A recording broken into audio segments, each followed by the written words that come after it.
Good evening, and welcome to Week 2 review of the Band of Degenerates. Let's start things off with answering why I'm drinking a beer right now. I'm drinking a beer out of straight depression.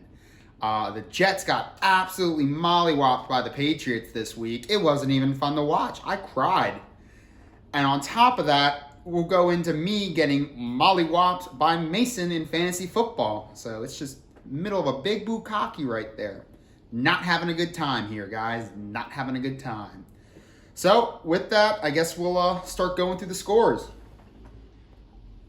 Started off, Team Mason beat the Commish 127-108.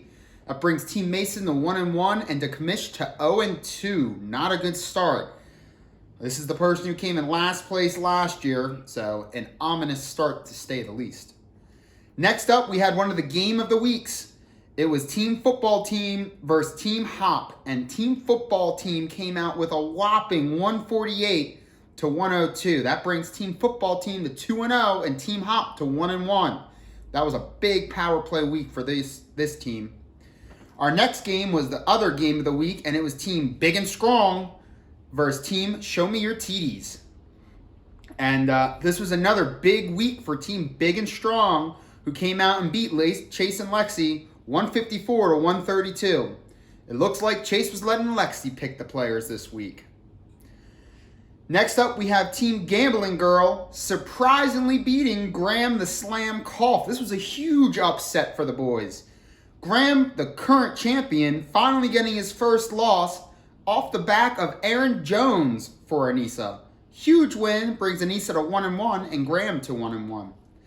Next up, we had All Gas No Gase beating Bucked Up Corey. And this brings All Gas No Gase to 2-0. Brendan's coming into this league and really putting his mark down. While Corey, on the meanwhile, is definitely going to another 0-2 start. Very scary considering he started last year 0-5.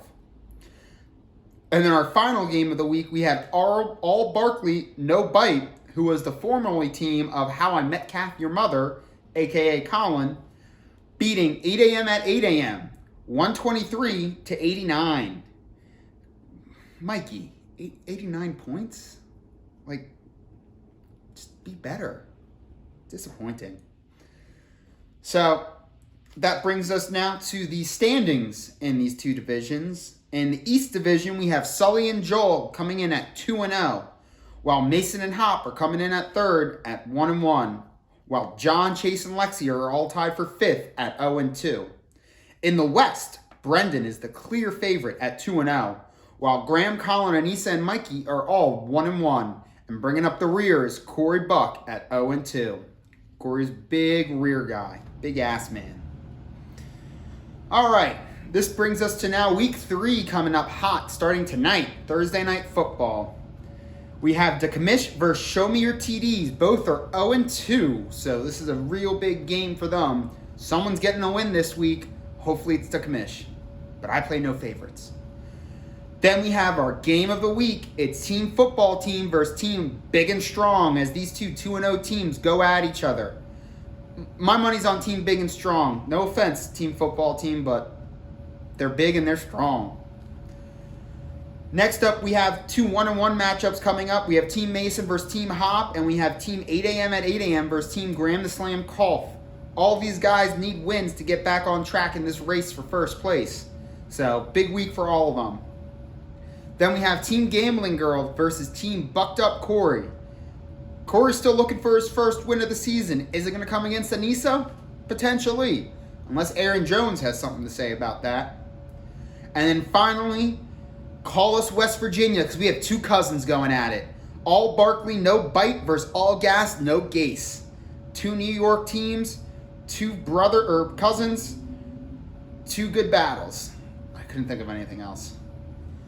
So those are the games that we have. Here are the games that we all care about.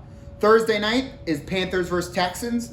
It will be an okay game. I'm picking the Texans to win, but I do like Sam Darnold. At 1 p.m., we have Washington versus the Bills. We have the Saints versus the Patriots. And we have the Falcons versus the Giants. If I'm going down this list, I'm picking Washington, Saints, Giants. Fuck the Patriots. 4 p.m. we have the Jets versus Broncos. Hopefully the Jets don't make me cry this week. To be determined. And at 8 p.m. we have the Pack versus the 49ers. I definitely think the 49ers are going to just mess up the Packers. And then Monday night, big Monday night game, we have the Eagles versus the Cowboys. I am cheering for the Eagles. Always got to root for the home crowd. All right. Miscellaneous stuff we still have to go over. We still need a punishment for the league. Mikey offered that we do the hot dog eating contest punishment. 76 hot dogs in 1 week. Now, some call me Joey Chestnut because I could do 76 wieners in 7 minutes.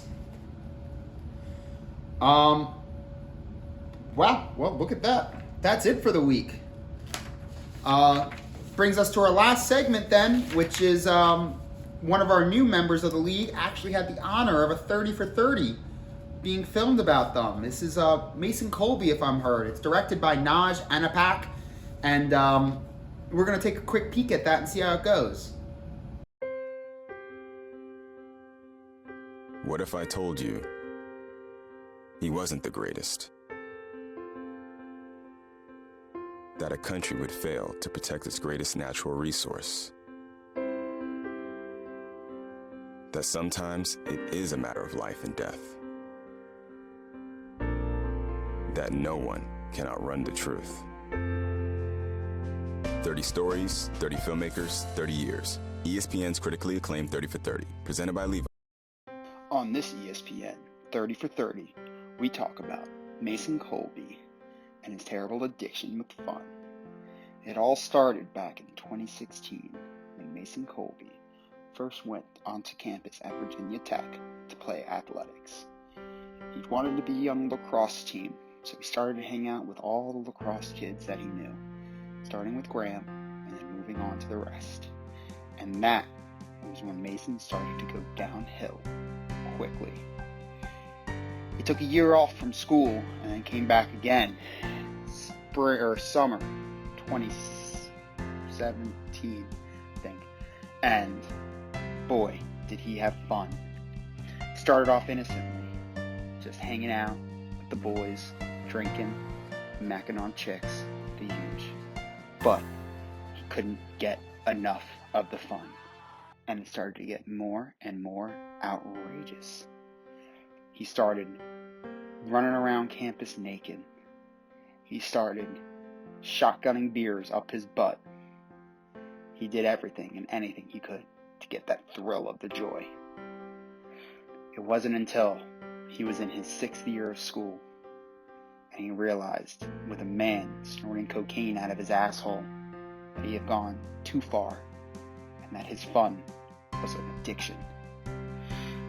Now here we have today Mason, finishing up his degree, finally being a model student, model person, model human. He's joined the band of Degenerates because he is a true degenerate. And this is his first season in the league, and he's already 2-0. But his story is one of struggle and strife. So next time you see Mason, give him a pat on the back and snort some cocaine out of his asshole. Wow, that was a hell of a 30 for 30. Really impressive stuff there, Naj. Mason, I didn't know that about you. You're a very worldly man, and you've seen a lot, and you've had a lot of people sniff a lot, it sounds like. But you're a true band degenerate, and I am excited to have you in the league. So if anybody gets a chance, snort some cocaine out of his ass. And that wraps up our week 2 review. Good luck, get your lineup set, and be ready for week 3. Ugh.